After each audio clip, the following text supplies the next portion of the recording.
I'm Tom Gentry, and this is Men Who Talk.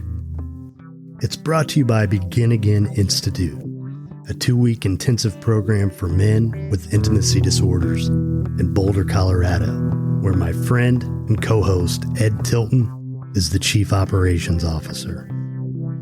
Ed and I wanted to have a series of conversations on some of the barriers we see that prevent men from living more authentic lives. We want to underscore the fact that healthy men do talk. We want to help men who often do struggle with intimacy be more true to themselves. And we want to help people who love men maybe understand them a little bit better. So please listen in, subscribe to the show, share this conversation with someone you love, and enjoy Men Who Talk.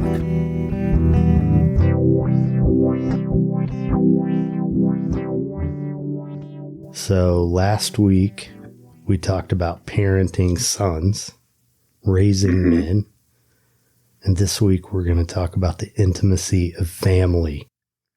So Ed, do you want to maybe tee this up a little bit here about why you wanted to have Dr. Barnes come?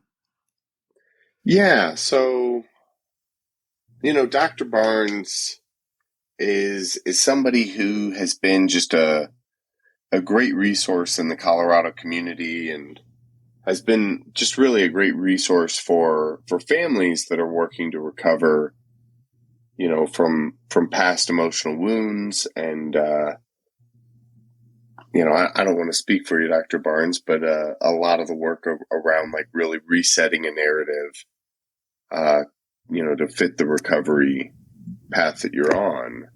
And so we actually were having a conversation the other day, and he was referencing, wanting to get more into Clubhouse, wanting to learn a little bit more about, how it can be utilized and really how he can, carry his own message. And I said, well, Tom and I hang out same time every week. If you want to hop on, and we're going to talk about the intimacy of families, and you can, share a little bit about your work and research, I think everybody wins. So that's kind of what I was hoping to bring to the table, is just a friendly handoff to Dr. Barnes and just an opportunity to learn together. So, well, and I don't know, for me, I was thinking about this before we got on, family and intimacy. In my mind, a family should probably be the model for what healthy intimacy looks like, right? Mm-hmm. Yet, it so often is not. There's so often enmeshment and alienation. It's a lot of times not the way it could look. And what I've tried to create, like with my relationship with my son, I've talked about this a lot over the course of this series of discussions, is sort of teach him about how to connect with other people with sort of the baseline or the benchmark of how healthy intimacy should be. Have my relationship with him sort of be that reference point. Like, our relationship's supposed to be this way. And depending on whether this person or that person is more or less trustworthy, sort of determines where they fall in your boundary system, right? And it's an interesting time in my life. I've shared a little bit that I moved recently back to Indiana, where I grew up, and I'm the youngest of 8 kids and have a bunch of siblings close by. So this is something I've kind of been mentally preparing myself for and sort of navigating through in the first few weeks that I've lived here back home, and navigating these relationships and where I want the boundaries to be, who I want to be more or less intimate with. And it's just a I guess it's just a really loaded topic. So I'm excited to have Dr. Barnes here to talk about it. So you have any thoughts, Dr. Barnes? My first thought is, we so often think about, parents driving the process of family intimacy. Parents can't give kids what they don't have. And really, my area of study has been in understanding traumatized families, families with addiction, mental health issues. And so often when we start looking at not only post-traumatic stress disorder, but, developmental trauma and the secondary trauma that is experienced by family members when someone has been traumatized, it really begins to impact trust and the need for hypervigilance and control. And there are just so many factors that we think about intimacy for the process that it actually is, which is that closeness and cohesion, support, trust. The best definition I've ever really heard of intimacy is that someone said deeply knowing oneself, or deeply knowing someone while also feeling deeply known themselves. And that's a process that starts with attachment in the earliest days of our lives. And so, like resilience, we used to think that you couldn't teach people to be resilient, and we now understand that that's absolutely not true. And so the idea of people to be intimate, we also have to begin to look at what have been the roadblocks for kind of developing that from the very beginning. We have a new program in our program, and we were just doing a session. One of we're looking at was family life cycle stages. And people tend to take those so casually, like it's just natural, you go through these. But the interruption that having families with addiction or other kinds of problems that prevent people from learning how to, be appropriately dependent and then autonomous, and then the ability to balance both in intimate relationships in their own lives. So I guess my thoughts are the complexity of it is a lot more than just feeling close to people. Well, I think you pointed on something really, really key, Dr. Barnes, which is, this idea of trust in families and how that trust can be modeled, and also the definition that goes along with trust. I think a lot of times different families have different definitions of trust. Mm-hmm.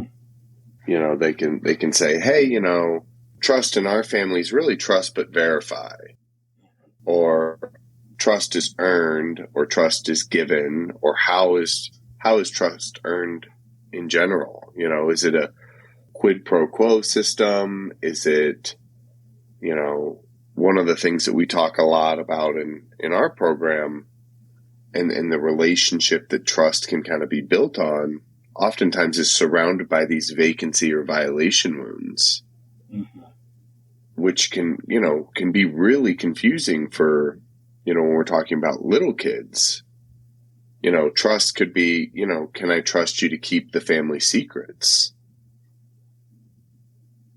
And so, one of the things that we're often looking at Begin Again is how, how are we reshaping some of these narratives, and how are we reshaping or reacclimating people to behaviors that were maybe modeled incorrectly to begin with. So it's a long process, but it's so great to hear, that there's programs out there that you're working with that give families a starting place.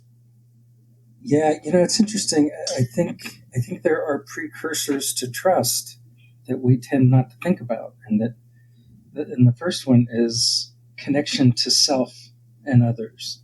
Just being able to connect, being connected to my emotions, to who I am as a person, is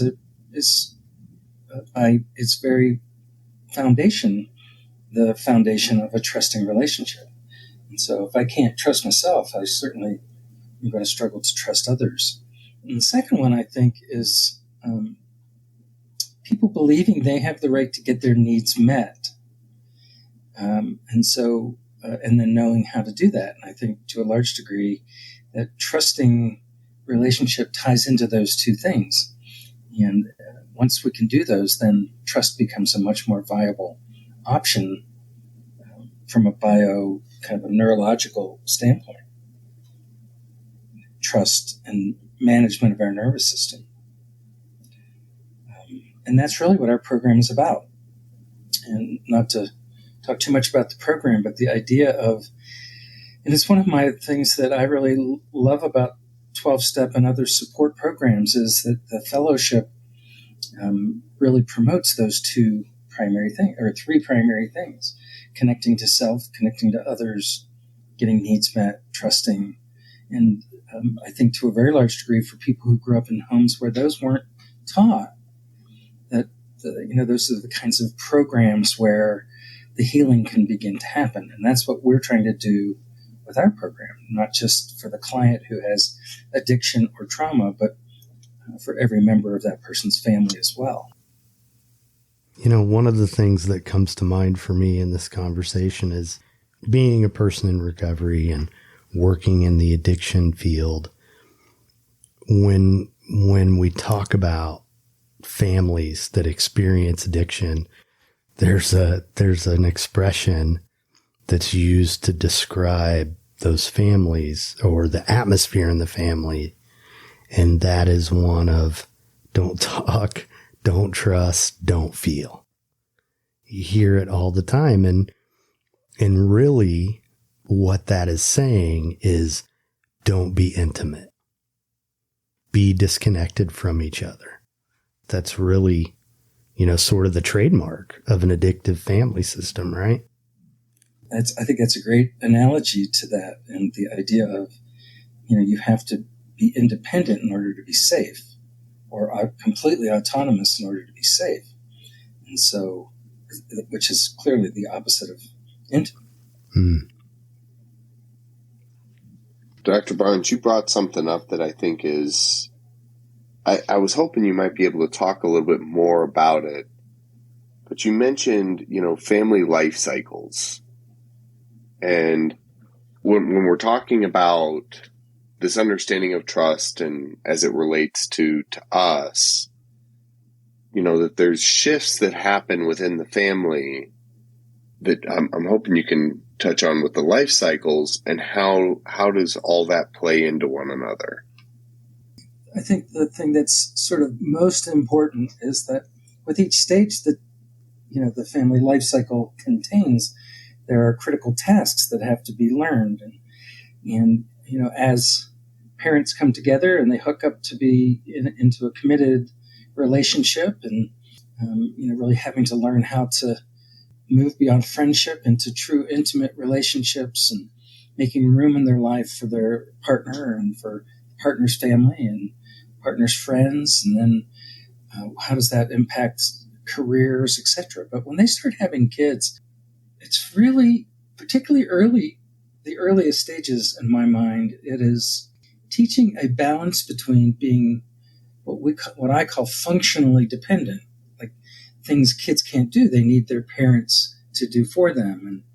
And when parents can't do those or choose not to do those, we call those betrayal traumas that child will be dealing with probably for a large part of their lives. But the idea is the early stages is really teaching how to get A, to connect with oneself, and B, to be allowed to have needs, and to be able to ask to get those met by crying or whatever method they use.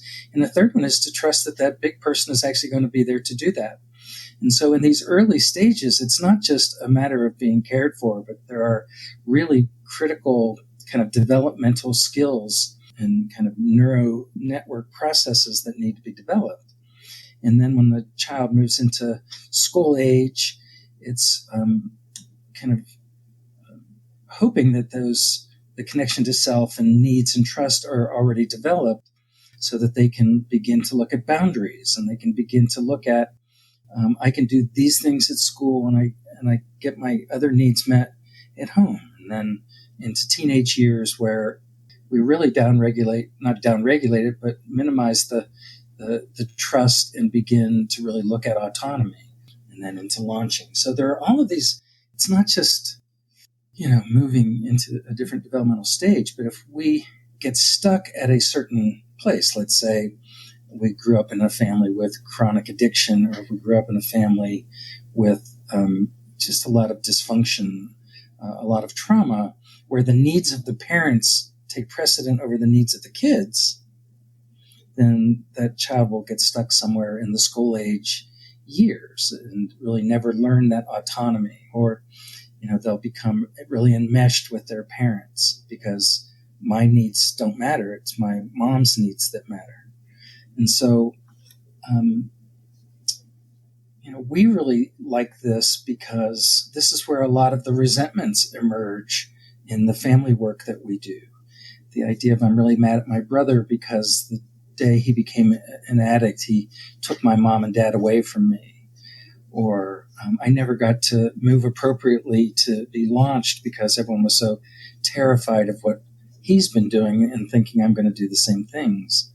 And so, it's really this almost constant balance of trust, and needs, and autonomy, moving from the earliest attachment stages into, more teen or adolescent stages. And, what we don't get in our family, we're always going to get with our peers.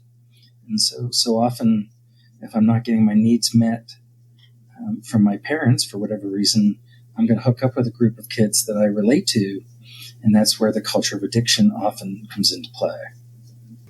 It's so interesting. What comes to mind for me with this is just the interdependence aspect of all this.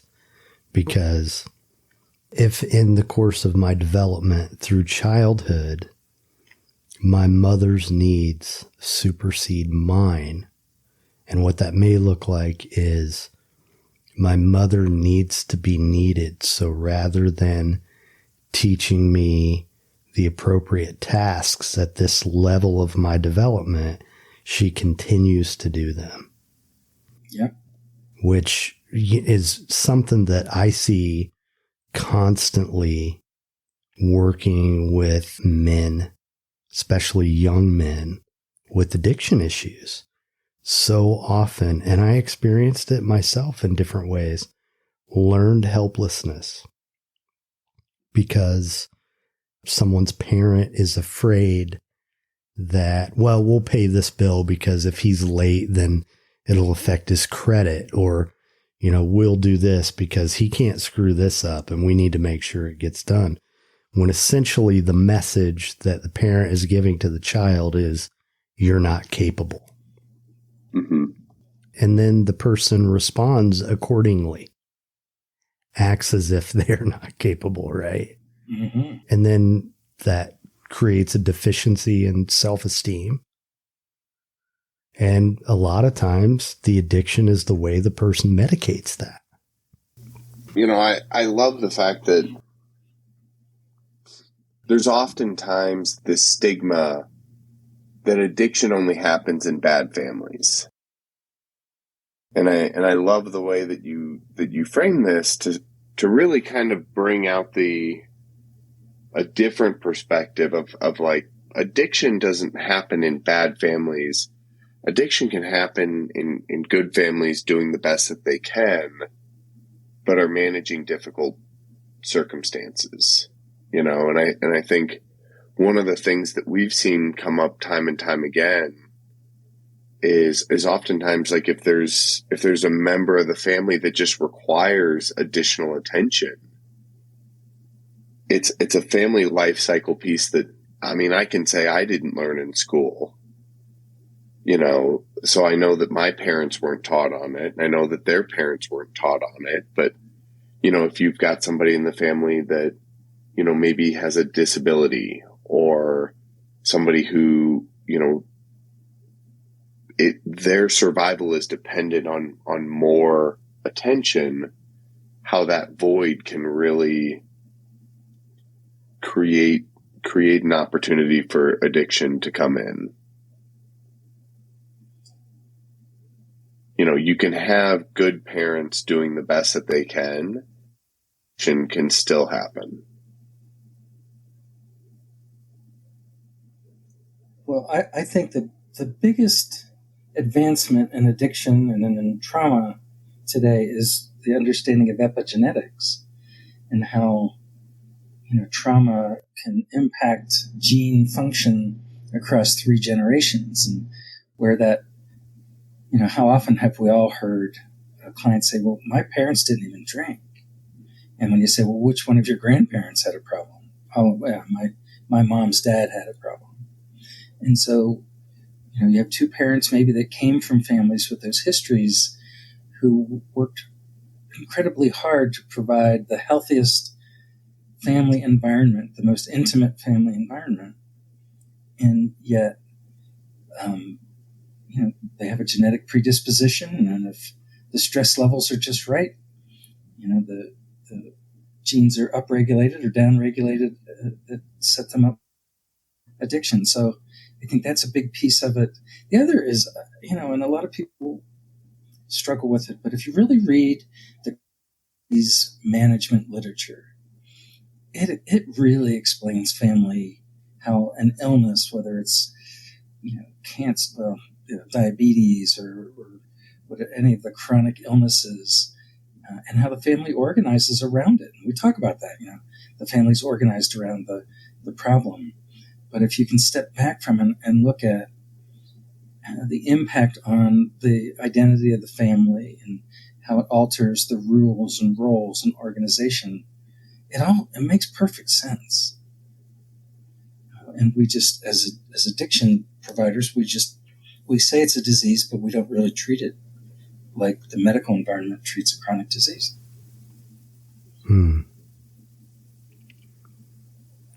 No, I think that I mentioned this in the last episode, but there was a podcast that was done by Radiolab 2 weeks ago called Inheritance. And it's probably one of the best engaging conversations around epigenetics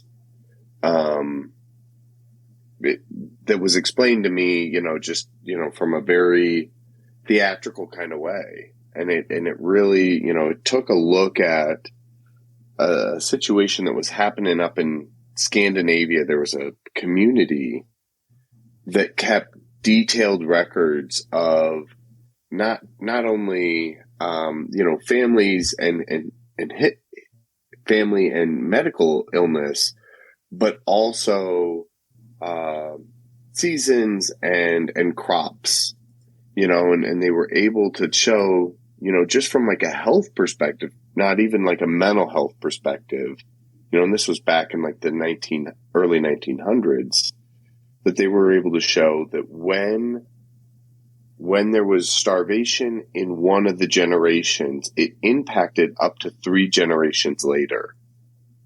And when there was abundance in that particular generation, that impacted in a different way up to 3 generations later. And so I think that both these pieces of understanding the epigenetics, and I think, Tom, what you had mentioned, which was being able to talk about family, being able to talk about your family and not subscribing to the don't talk, don't feel, you know, don't acknowledge, is really this piece of like, what is the family legacy? And not just from the perspective of the deficits, but the credits. Yeah. You know, one thing I'd like to do, and maybe this is a good time, is to sort of go back to the main topic of this series of conversations, which is men and intimacy, and where do men fit into this discussion in terms of managing intimacy with family. and what's unique about men and their relationships and in family. Any thoughts on that, Dr. Barnes? Yeah, I actually kind of, I think if there's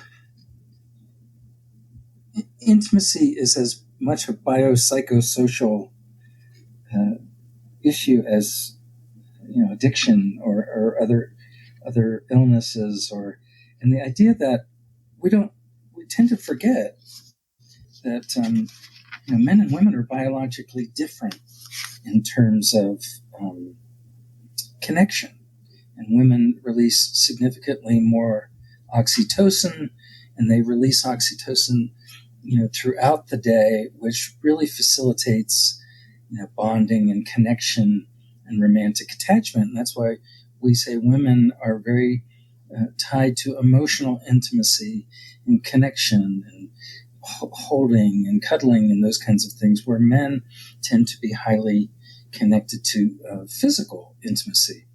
And when you look at men's release of oxytocin, that men release the highest level of oxytocin that they ever release during the process of sex. And so it influences men from a much more primal kind of physical form of intimacy. And that's the biology part, that women are just far more from a biological standpoint. And I say this as if it's black and white, and it's not. But when we look at the research on intimacy in men and women, a famous author said, among men, sex sometimes results from intimacy. Among women, intimacy sometimes results in sex. And so it really speaks to that physiological difference. Social, Dan Griffin, who's a very noted speaker on men and addiction, talks about the man rules, and don't be weak, and don't show emotion, don't cry, don't ask for help, don't care about relationships, and where that really serves to kind of avoid intimacy, or in order to be a healthy male, all the things that lead to intimacy are generally seen as, and they're socially constructed, obviously, and that they're socially kind of integrated into many families. And what we're really seeing in our program is that there's a real generational divide in that. Men in their, let's say, early 30s, 20s tend to not relate to those man roles, but people older than that, it's kind of that strong, stoic male. I just think there are, some of it's just pure biology, some of it is social construction, but I see that they're kind of in diametrically opposed target areas, if you will. What about you, Ed? Any thoughts before we open up the stage here? Let some people come up. Yeah, I'm glad Dr. Barnes brought in Dan Griffin and his work, because I think a lot of what Dan talks about is this idea that, like, acknowledgement and change are part of the initial steps, to having a more intimate community as it relates to authenticity and connection. And I think that our community, we have a phrase that we use in the office a lot of, like, every outcome is perfectly designed, or every outcome is achieved by a perfectly designed process for what we achieved. Meaning, if we didn't get the outcome, it wasn't because the design didn't work. It was we didn't design it to get the outcome that we wanted. And I think that that's a lot of what excites me about the changes that we're seeing is that men are starting to come forward and say, you know, we would like to be more connected. We would like to, you know, be more engaged in family and have better friendships and experience life fuller. And I mean, that was ultimately kind of the goal of this 8-episode series, is just to start that conversation, to build the community so that my children and Tom, your children, and Dr. Barnes, you know, your children, they have a more authentic connection than what we received. Well, and this kind of brings me back to the bell hooks work that we talked about early on in this series, where she talks about how deep down men are dying to feel the connection. Mm-hmm. And because they struggle with the intimacy, because of the social constructs and all that, you know, they're not in touch with that deep, deep longing. And I think the real difference we're talking about generationally is that the younger generations are more in touch with that and are more willing to acknowledge it and aren't afraid to own it, you know, that I want to be connected. All men feel that way, right?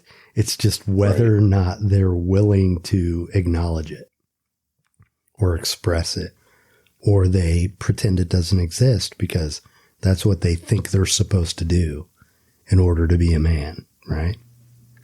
You know, I think one of the big changes when you think about research from the 60s and the beginning to look at kids' self-esteem and building a healthy identity, you know, there's studies on family functioning, family systems, the idea that, you know, even the parent-child relationship has really shifted from being more authoritative to being more collaborative. And we tend to focus on kids' emotional well-being and self-identity, individuality. And I was reading an article recently that talked about the idea that that's really the new parenting.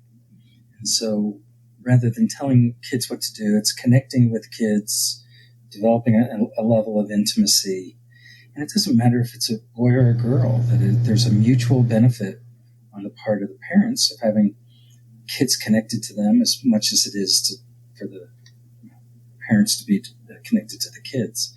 So I think it's really been a pretty systemic change since about the mid-60s. That's great.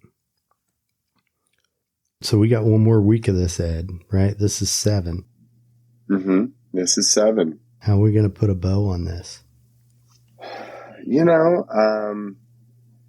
if I had to say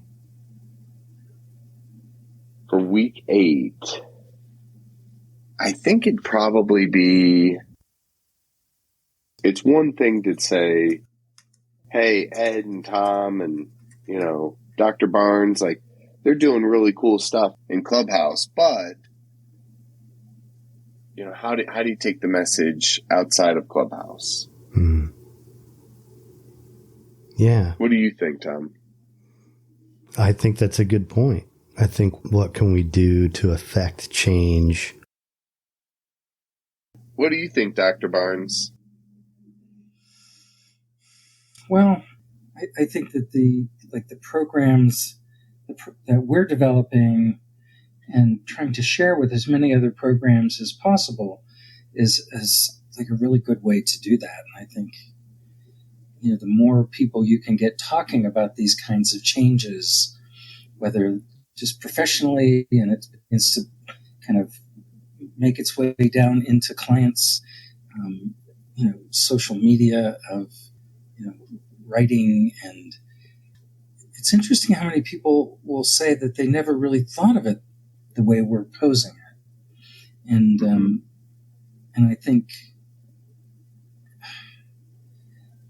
that's, our effort is really to give as much of that education away and presentations. And it's really one of the interests that I had with this format was, could we do some of the same things that we're doing in our program in terms of educating on a free format like this?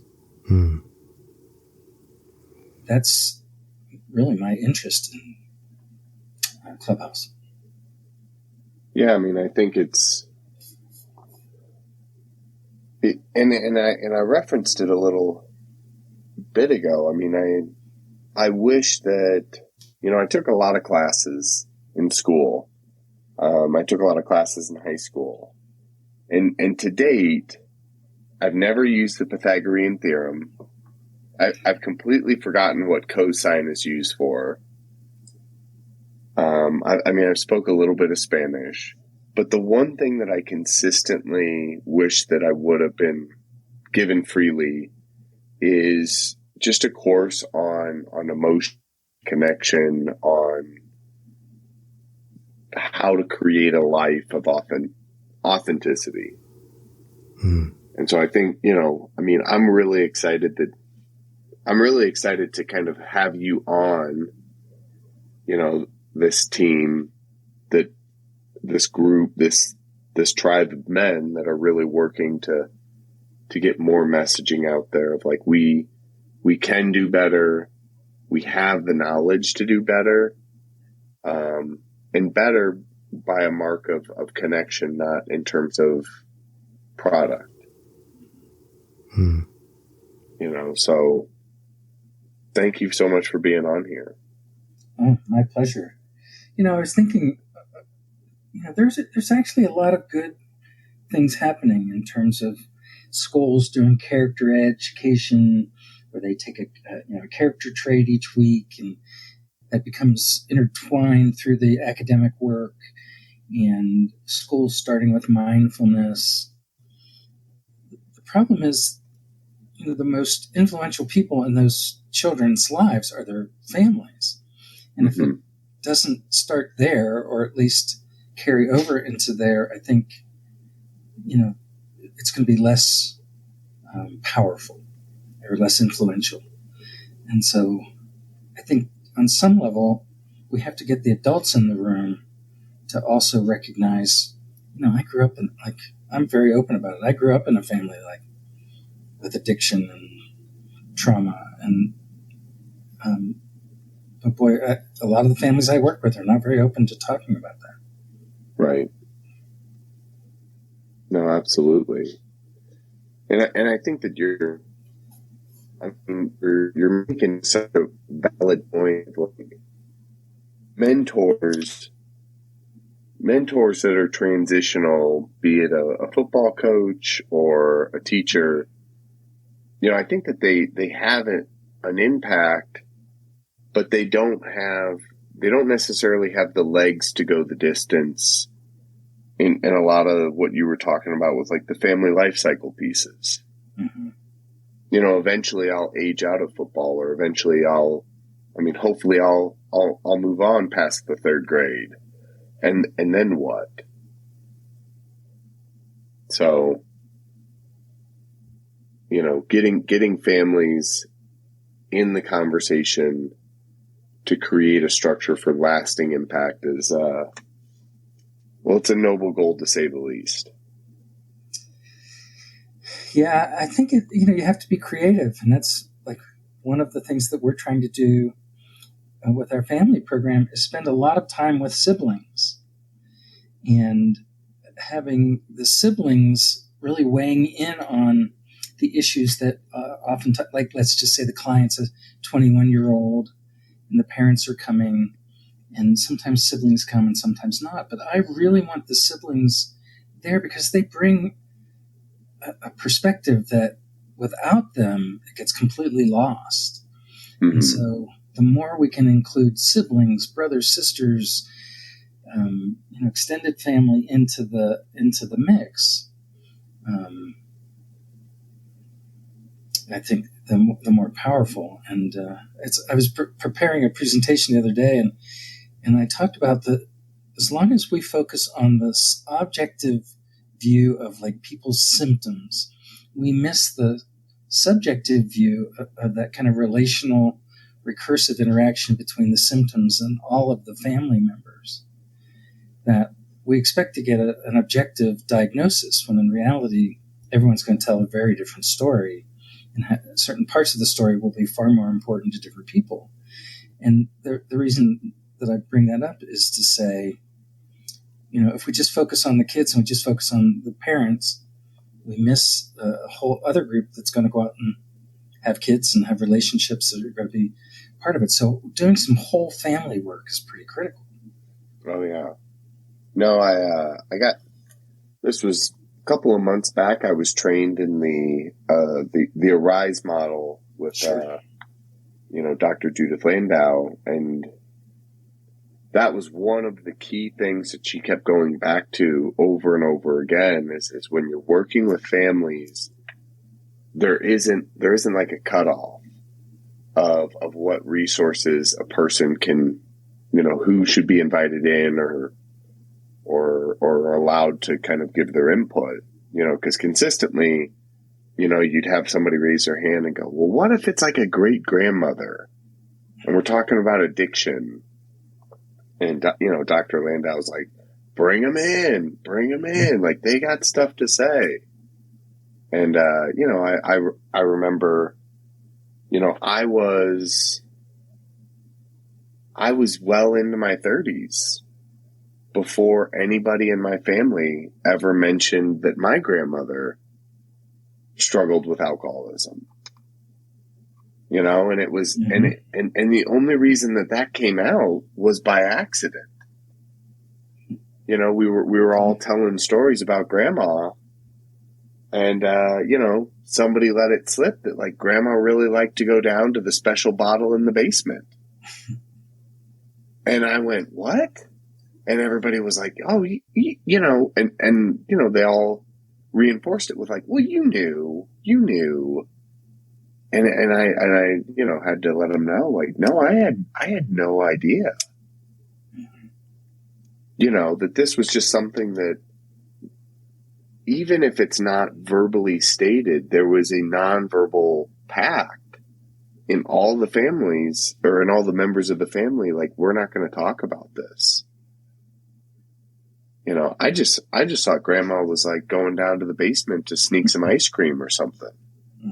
And so again, when you're talking, and this is the beauty of you talking about the epigenetics piece as well, is when you're talking about people's whole life stories, the good, the bad, the transitional, and the environmental, it really allows, I think, the family to kind of bring in a full picture of what they want to, incorporate and to their own coat of arms, so to speak.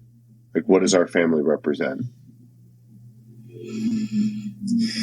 Yeah, that brings up the whole other area of sort of family health and kind of disability schemas, and how normality is the number one factor. Is we have to look normal. We have to look like every other family.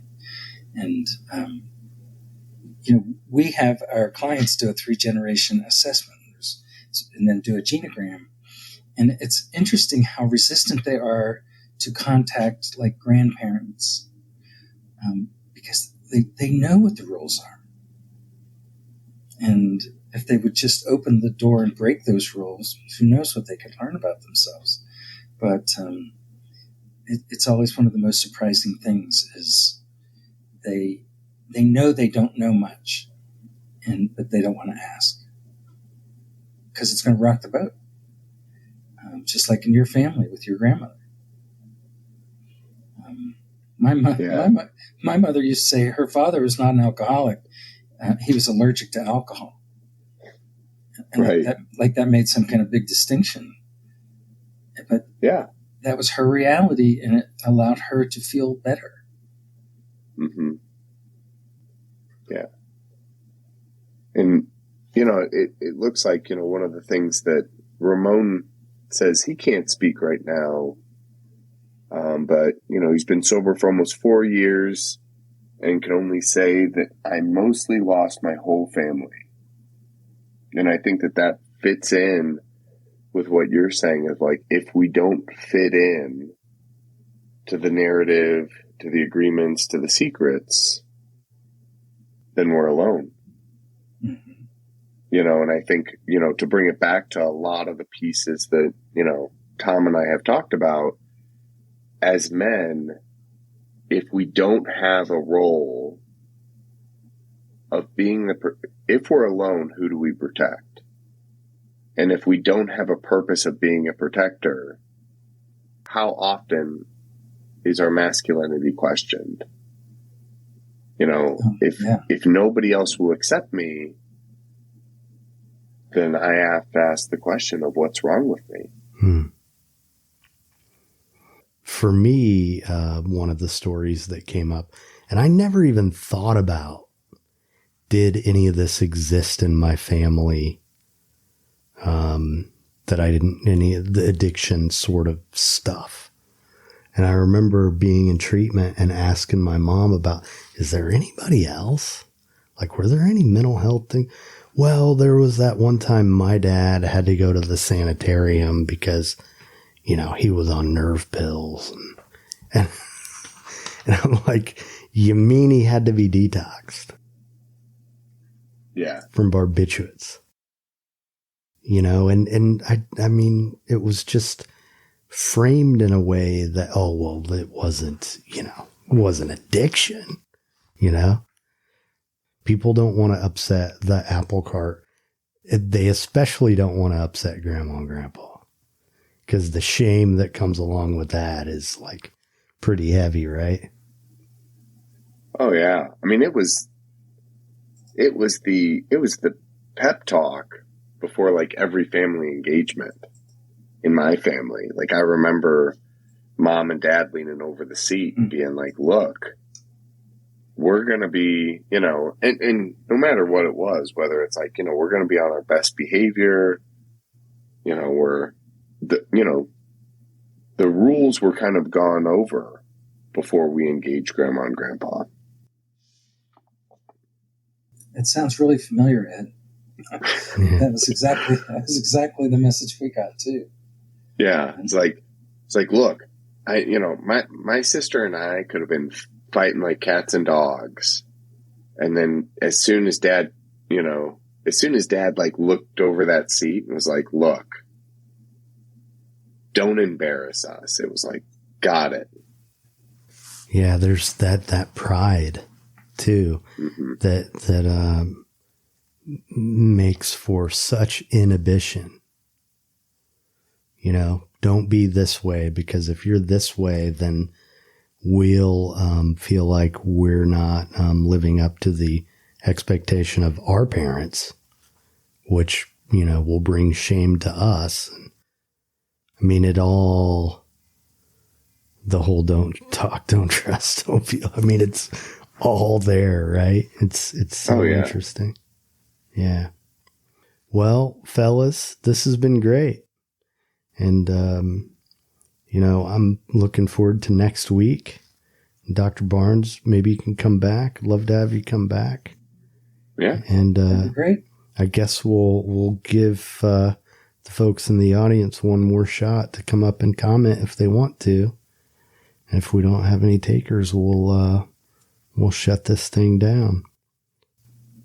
I'd like to say one thing to Ramon, and he in a very short little note, he said some really powerful things. And when he said he lost his whole family, and that he had to, I'm just looking at his note real quick, the idea of that he lost his whole family, feels working hard to find his true self. My only family wants the old me. And I found that one of three things happens when people get sober. And this is, again, a pretty big generalization. But, families say to me all the time, if he would just get sober, we could go back to normal. as if the problem is completely the client. And the research tells us the complete opposite. And the research on chronic disease says if the whole family begins to recognize, boy, we're all a part of this, that we all need to get better, then a person with a chronic disease has the maximum chance of actually living successfully in managing it. But what happens, and Ramon fits one of these characterizations, and one is if the family gets healthy, the client can be the person that he needs to be in recovery and not have to fit into old patterns. And the likelihood of that person getting sober is so much higher.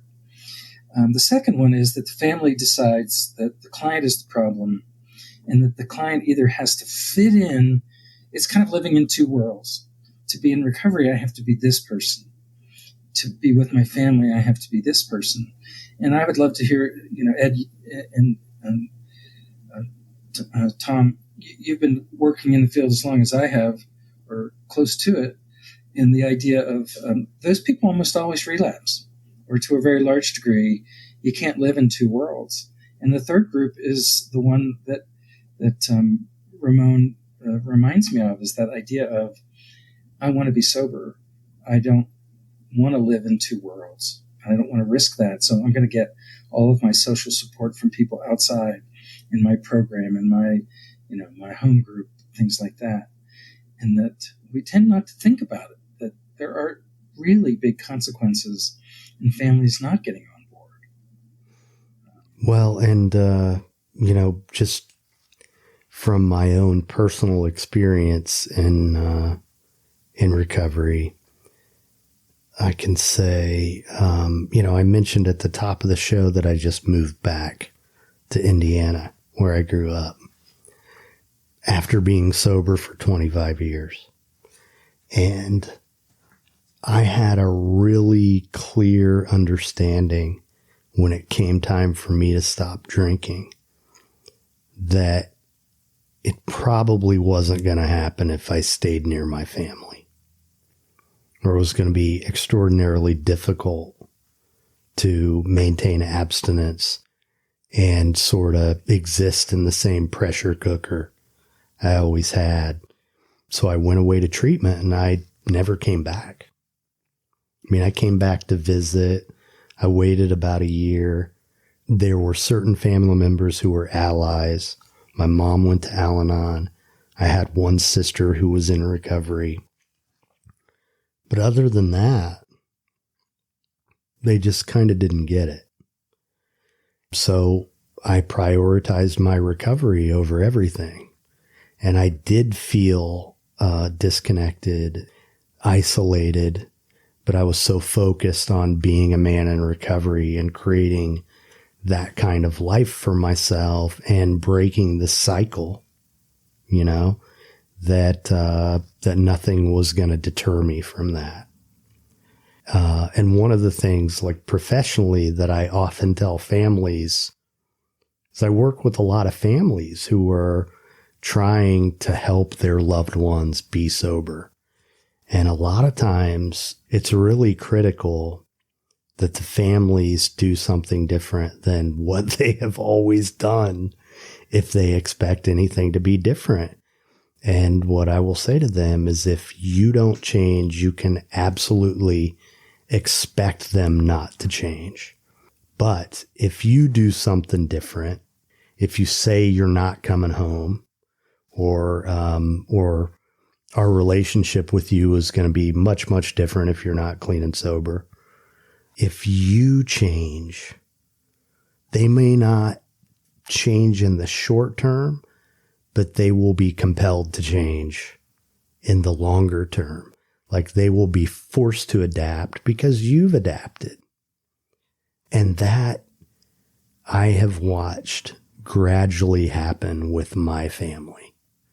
There have been no sudden burning bush sort of moments where my family's all of a sudden so much better. But, it started with little things like my mom and dad made it clear at their 50th wedding anniversary. There was going to be a big party, but there wasn't going to be any drinking, which was a huge, huge change of course. So I guess that was a pretty dramatic one. But, you know, after that, it just started to be less prevalent. And then the people who did drink to extreme felt more alienated and didn't come around. And, you know, the next thing you know, 20 years later, I have a bunch of sober family members. And I just spent Easter with all my siblings. And, you know, there were a couple of them who had a few beers, but that was it.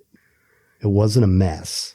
And there wasn't the kind of tension that existed when I first got sober. There wasn't, you know, it's much, much healthier. So I guess it's a long-winded way of saying to Ramon, I know how hard it was heartbreaking to me for many years to be away from my family.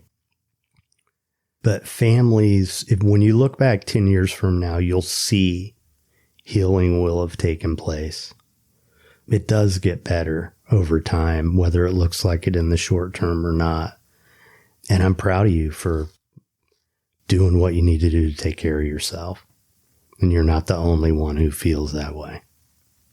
So thanks for sharing. All right, fellas, what do you think? Well, thanks for the invitation. I really appreciate it. Yeah. Be a man. Dress for success. Wear the pants in the relationship. Pull yourself up by your bootstraps. Give the shirt off your back, but don't lose your shirt. Are you really going to wear that shirt?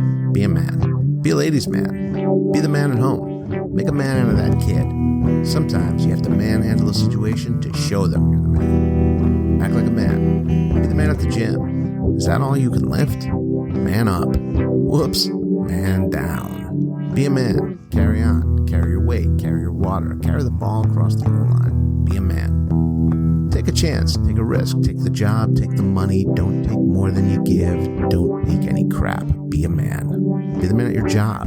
Work like a man. Be successful. Hustle. A hardworking man is a happy man. Never send a boy to do a man's job. Be a man. Take it seriously. Take a joke. Never let him see you sweat. Drink like a man. Smoke like a man. Fight like a man. Be a man. Tough it out. Don't cry. Don't complain. Don't worry. And don't trust doctors. Die like a man.